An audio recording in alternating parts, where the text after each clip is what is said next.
When we think about D&D, we might come to the table with certain expectations in mind, or maybe just hopes about the kinds of stories we're all going to tell together. And it's that blend of those different expectations that surprises us and creates a unique experience. Usually, we have similar ideas of what feels right in an adventure. But sometimes those themes might be wildly different, and the story might start to feel inconsistent. What can we do to help create a satisfying story for everyone? Well, of course, you start by making your Save versus Justin. I'm going to say the word theme a lot in this video. What I'm referring to are those recurring elements that help give a story or setting a specific feel. Is this going to be a high fantasy game where magic is common? Or will it be a more gritty world where magic is rare and dangerous? Will there be swashbuckling action scenes or blood-soaked brutal battles? Will there be a lot of intrigue or comedy or exploration?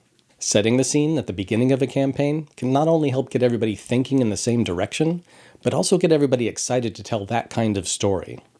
Sometimes those themes might seem obvious. For a campaign like The Curse of Strahd, it's pretty clear that this will be an adventure based on the classic idea of a vampire lord and the domain it controls.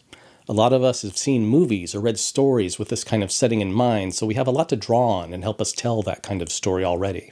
In addition to talking in general about the kind of game we wanted to play, in our Curse of Strahd campaign we called out the following specific themes that we wanted to be a regular part of the game: dread, hope, tradition, and carnage. Calling out those themes ahead of time, and even visually representing them at the table, keeps them in your face and can help inspire everybody, players and DM, to keep referring back to them. It also sets us up with a couple of tools we can use to help keep everybody engaged and excited. First, it provides a kind of safety net. Players are going to come up with wild ideas, and characters are going to do some crazy stuff. That's just D&D, and that's fine.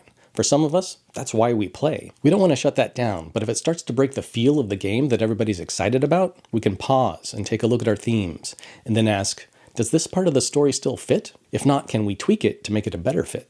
If you've heard of the concept of the X card as a safety tool in role-playing games, it's a little bit like that. The idea of an X card is that there's this agreement with everybody at the table, that if there's an element of the game that makes you uncomfortable, you can point to the X card and ask for the game to take a different direction. Maybe you're uncomfortable with the level of violence in a scene, or the way people are being treated in the story. The X card can help make sure everybody's still having fun.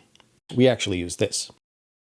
Adding a card with your themes to the table gives people a chance to call out when something's going off theme, and ask the group to take a closer look at it. This agreement is made up front so that hopefully it's not as awkward to speak up. This can help the players keep you in check as well, DMs. Being on the same page about the themes we expect is useful, but we can also take this a step further. We can hand off ownership of those themes to our players. This idea isn't mine, but I use it all the time. It comes from a game called Archipelago by Mattis Holter. Part of this game is either picking out an existing setting or creating one together with your fellow players. In fact, there's no dungeon master or game master.